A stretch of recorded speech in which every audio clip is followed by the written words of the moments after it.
आजच डाउनलोड करा आणि तुमच्या आवडत्या मालिकांचा आनंद लुटा।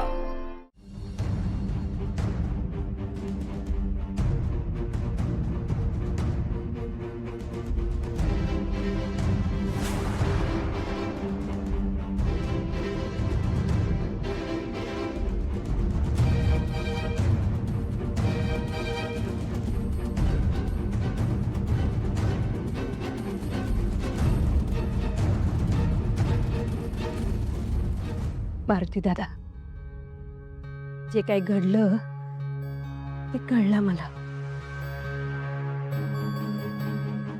तुमचं चुकलं असं नाही म्हणणार मी, पण आदित्य बाबा आणि पारू पण तितकेच खरे आहेत जेवढा तुमचा प्रामाणिकपणा खरा आहे।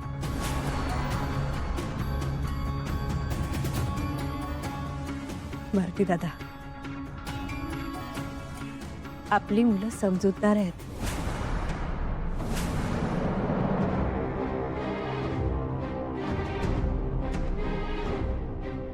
थांबा मारुती दादा, त्यांच्या नात्यात आडवं येण्याचा हट्ट करू नका।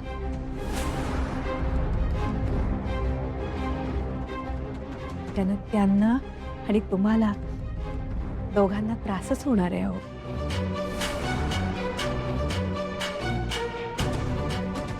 आपली पारू सून म्हणून किर्लोस्कर कुटुंबासाठी योग्यच आहे।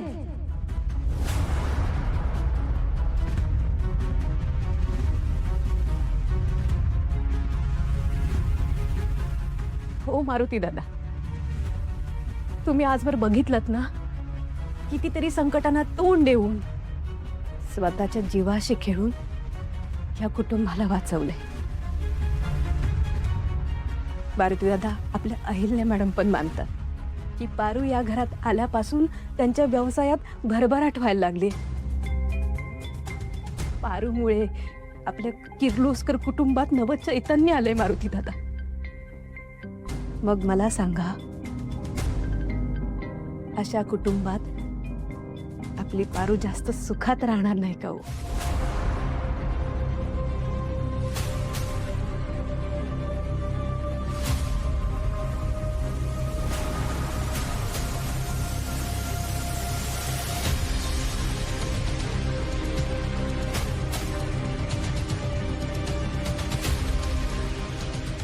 आणि मारुती दादा, पारू आणि आदित्य बाबा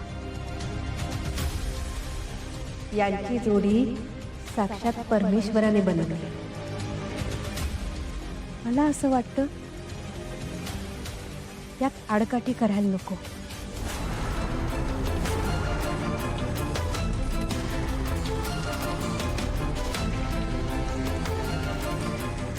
या सगळ्याचा नीट विचार करा।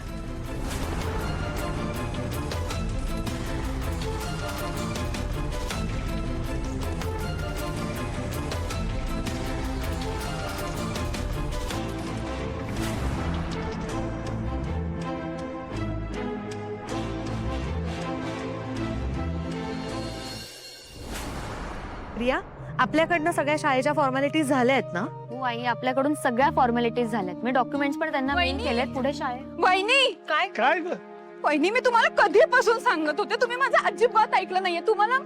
तुम्हाला माझ्या भाच्याची काळजी नाहीये का अजिबात? मी तुम्हाला सांगितलेलं ना, परितोष गायब आहे, अजून आला नाहीये। काय? परितोष अजून घरी आलेला नाहीये? नाही आलाय वहिनी।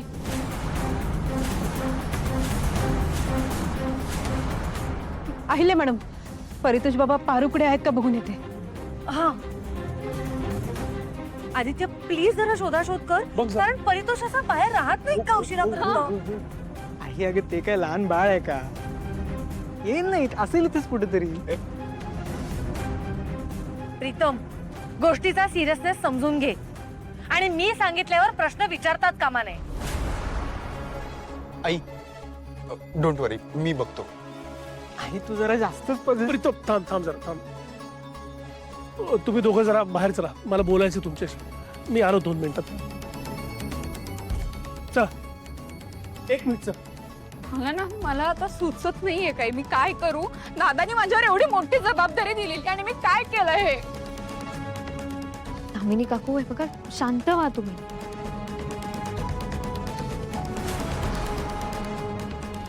उठ बाळा, अंथरूण घालायला मदत कर. पारू, अगं त्या काय झालं? ते परितोष बाबा गायब झालेत. काय? हो, कुठे सापडत नाहीत अगं. सगळेजण काळजीत आहेत.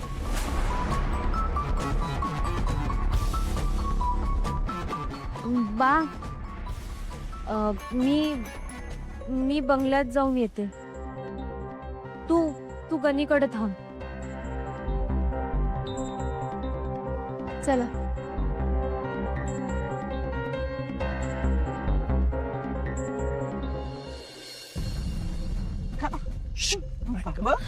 एवढे का बदस्ती होते आई? अहिल्याचा खूप जीव आहे परितोषवर, आणि तो इथे आलाय म्हटल्यानंतर त्याची सगळी जबाबदारी आपल्यावर आहे. हे बघा, काही कारण आहेत ज्यामुळे तो नजरेआड गेलेला नाही चालणार अहिल्याला. म्हणजे काय आहे काय असं? वेळ आली की सांगेन, पण आता ही वेळ नाहीये.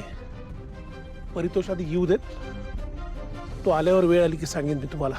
पण आता परितोषला शोधा, नाहीतर अहिल्या अस्वस्थ होईल अजून. ओके ओके ओके बाबा, तुम्ही आईजवळ जा, आम्ही बघतो. तुम्ही सावकाश जा.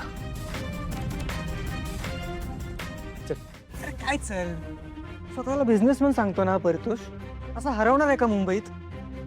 बघ मी सांगतो, मुंबईची नाईट लाईफ एन्जॉय करत असेल तो कुठल्या तरी पब मध्ये वगैरे असेल. तुला आईने एकदा सांगितलेलं कळत नाही का रे? चल या तुम्ही लवकर या. हा, मी कळ. वहिनी, मी काय म्हणते, परितोषला कोणीतरी किडनॅप केलं नसेल का? दादासाहेब, मी काय म्हणते, आपण पोलिसांना एकदा कळवूयात, कंप्लेंट देऊयात, मग सापडेल आपल्याला परितोष. खरंच नाही अहिल्या, शांत हो, थांब जरा. आदित्य आणि प्रीतमला येऊ देत, मग आपण काय करायचं ते ठरवूया. देवी आई, परितोष सर बाहेर जाताना कुणाला सांगून नाही का गेले? आपण फोन करूया का त्यांना? ए पावरट, त्यांनी जर सांगितलं असतं तर आम्ही शोधत बसलो असतो का? आणि नाही लागत आहे त्याचा फोन. कुठून येतात माझी कामं वाढवतात. दादासाहेब ऐका ना, मी काय म्हणते, आदित्य प्रीतमला जेव्हा यायचे तेव्हा येऊ दे, आपण एकदा पोलिसांना कळवूयात ना प्लीज. मला सुचत नाही हो काही. तू माझं ऐकतेस का जरा? मी सांगितलं ना तुला, आदित्य आणि प्रीतम आल्यानंतर काय करायचं ते ठरवूयात आपण. शांत हो जरा. साहेब, आदित्य आणि प्रीतम